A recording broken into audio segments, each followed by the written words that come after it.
गाईच्या गोठ्यात ख्रिस्त जन्मला, पूर्वेच्या चांदण्यात तारा उगवला.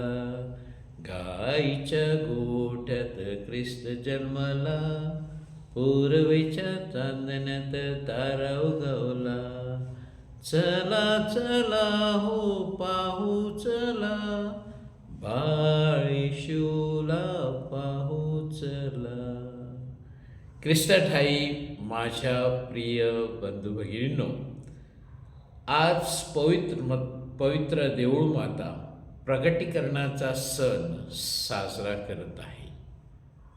आपला देव हा नेहमी स्वतःला प्रगट करत असतो आणि आजची वाचने मुख्यतः, आजचा सण मुख्यतः आपल्याला हीच गोष्ट सांगू इच्छित आहे की देव वेळोवेळी स्वतःला प्रगट करत असतो.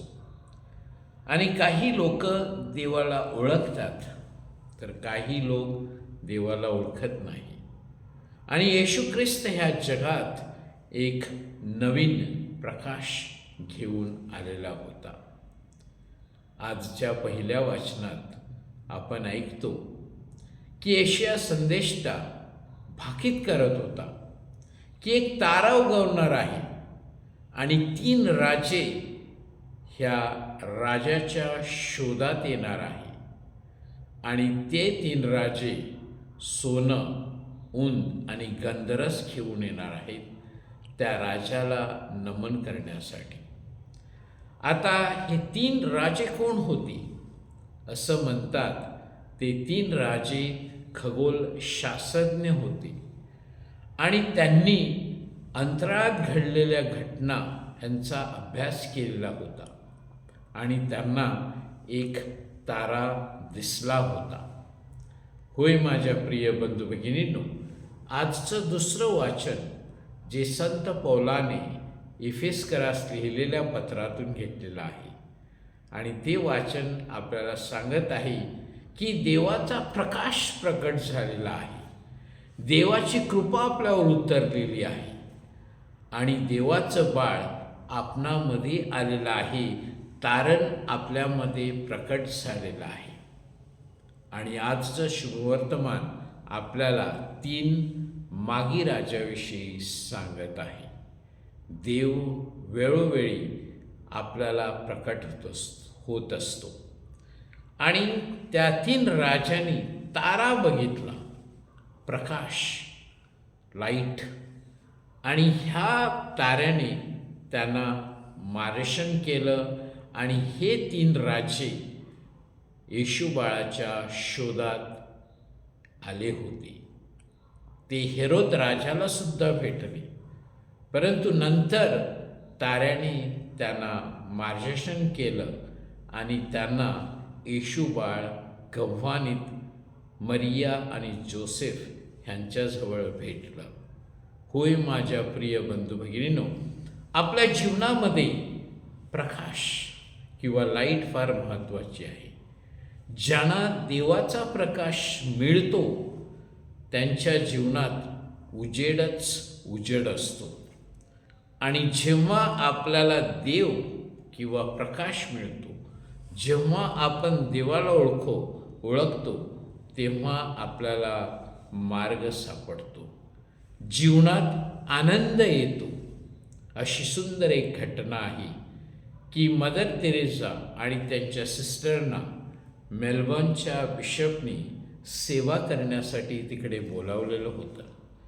आणि जेव्हा मदर तेरेसा आणि त्यांच्या सिस्टर मेलबर्न, ऑस्ट्रेलिया ह्या शहरात गेल्या, तेव्हा सर्वप्रथम त्याने तिकडे घरांना भेटी देण्याचं ठरवलं. ते घरांना भेटी देत होत्या. जेव्हा ते एका घराजवळ गेले तेव्हा फक्त एक साधी खोली होती आणि त्या घराचं दार बाहेरून बंद होतं. मदर तेरेसा आणि त्यांच्या सिस्टरांनी त्या घराचा दरवाजा ठोकला. काही वेळ कोणी उघडला नाही आणि नंतर जास्त ठोकल्यानंतर एका वयस्कर गृहस्थाने तो दरवाजा उघडला आणि जेव्हा मदर तेरेसा आणि त्यांच्या सिस्टरांनी आत बघितलं, तिकडे फक्त अंधार होता आणि जाळे होते. मदर तेरेसा ह्यांनी त्या व्यक्तीला सांगितलं की आम्ही सिस्टर्स आहोत, त्यांना मदत करण्यासाठी आलेलो आहोत, आणि विचारलं तुमच्या घरात अंधार का? तेव्हा तो व्यक्ती म्हणाला, मला कोणच भेटायला येत नाही, मी एकटा आहे, मग मी कोणासाठी साफ करू आणि प्रकाश किंवा दिवा कोणासाठी लावू?